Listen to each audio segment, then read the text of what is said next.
Haunted Hostel. It was snowing in the middle of the bitter cold when a car wrestling along the highway and stopped outside the morgue.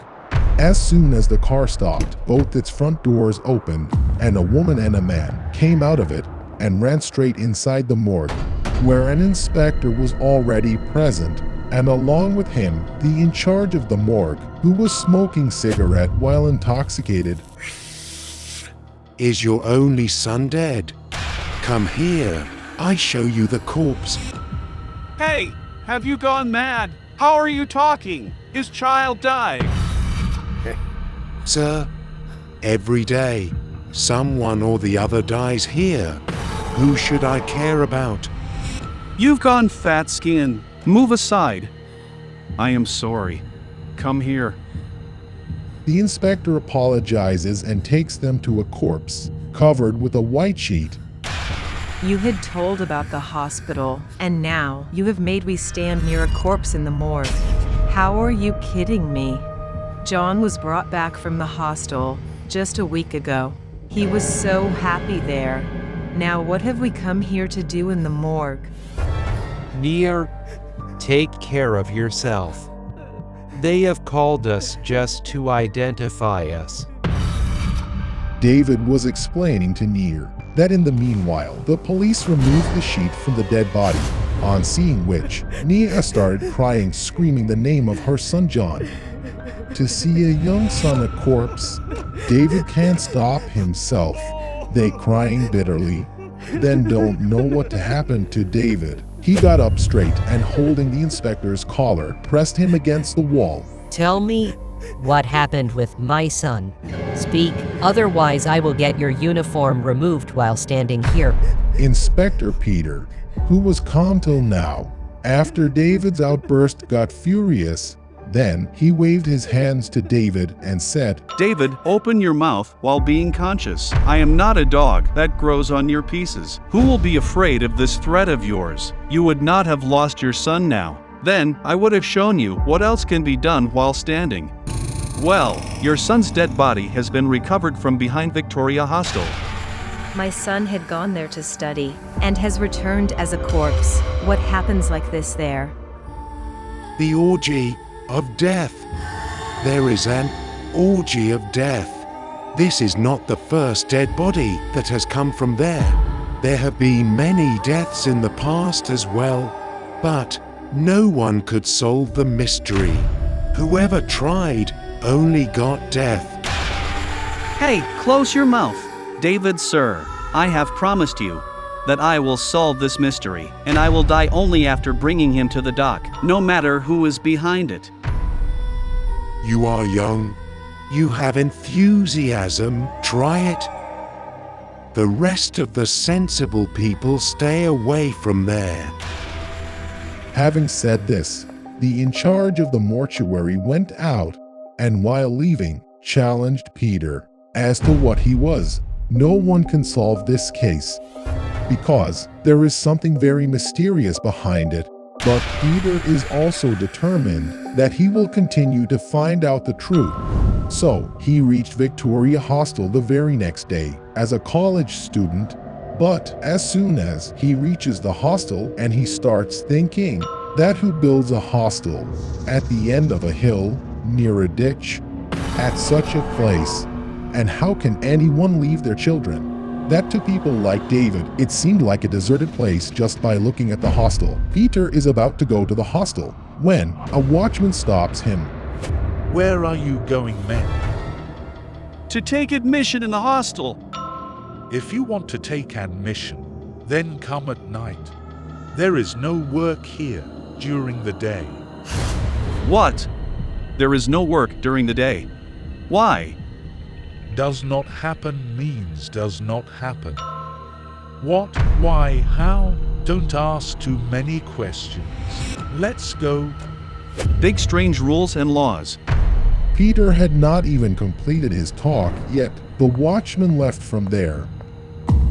Peter also thought that if he wanted to know the whole truth, that's why he starts waiting for the night. Same at the gate of the hostel, sitting from morning to evening. There is no movement. Even after evening, the night had covered its thick sheet. But the hostel was still so deserted, as if no one lived there. Peter now has faith. It seemed that there is nothing in this hostel.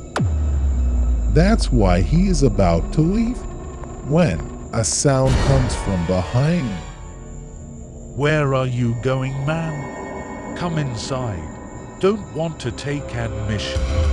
Peter found this voice familiar, looked back and saw the same watchman inside who was outside in the morning. But Peter was sitting outside the whole day. Then when did he go inside? Don't think too much, dear. If you want to take admission, then come inside. Peter follows that watchman, but there was nothing normal in reaching from the gate to the reception. First of all, Peter was stunned to see this, because till now the hostel, which was completely in the grip of darkness, in every room, now the light was on, and the shadows were clearly visible from the windows, like someone is inside. But what kind of hostel is there, where there is nothing during the day, and there is so much commotion at night? A stout man with thick glasses was sitting at the reception of the hostel. Warden, sir. Mister has come for admission. I am going to the door.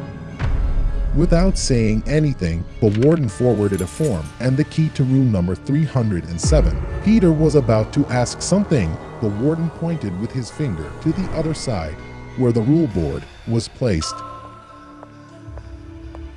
Peter reached near the rule board and started reading it. His mind wandered after reading the first rule, because the first rule on the board was that no one can talk to anyone here, only mind his work. And the second is that do not enter anyone's room, even by mistake, and don't let anyone come.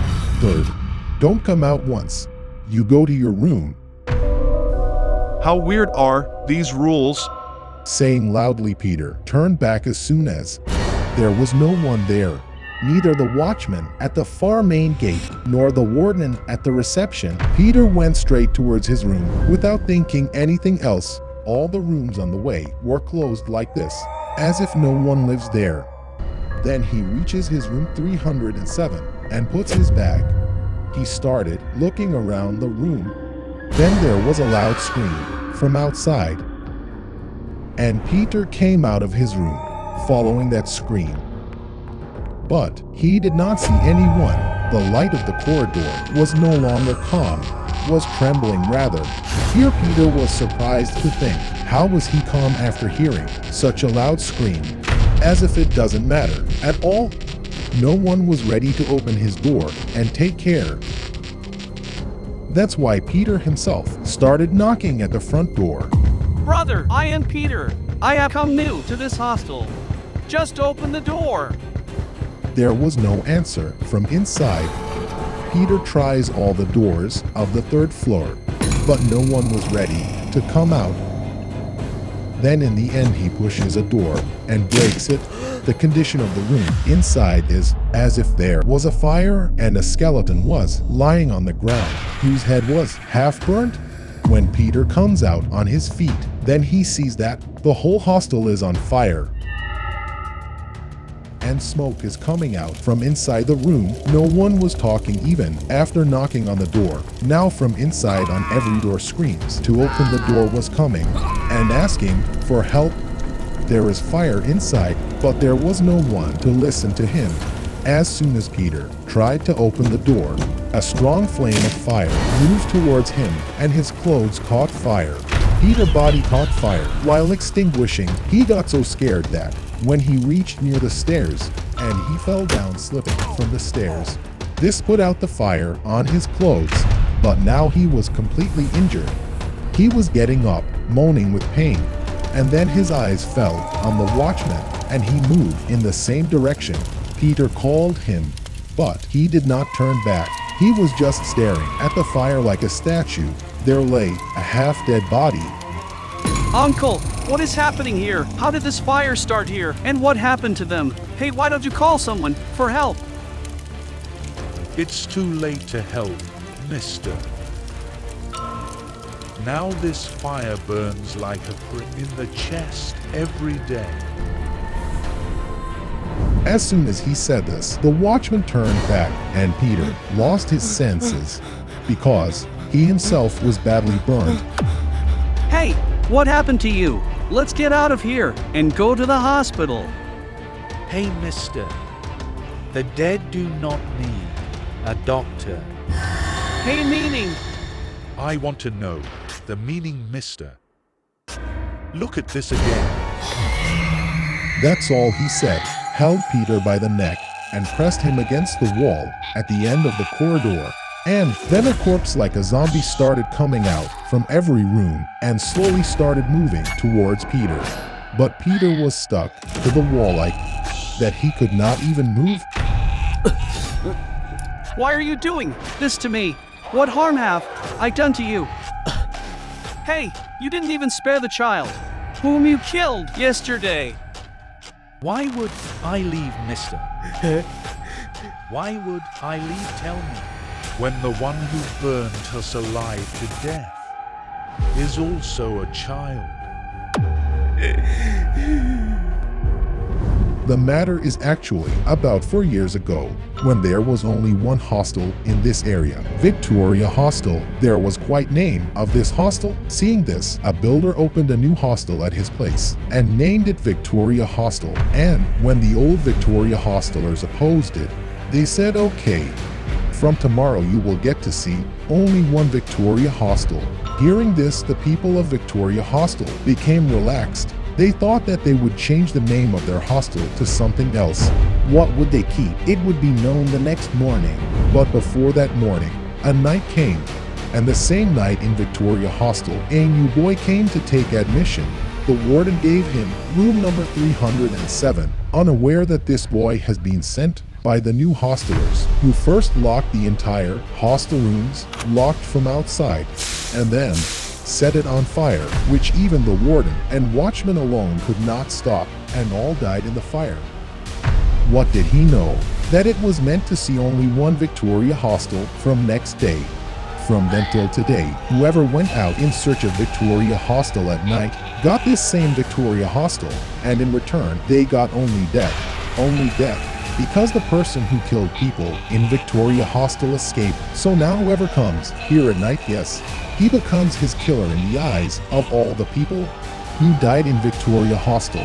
In such a situation, what would have happened to Inspector Peter? There is no need to tell, isn't it?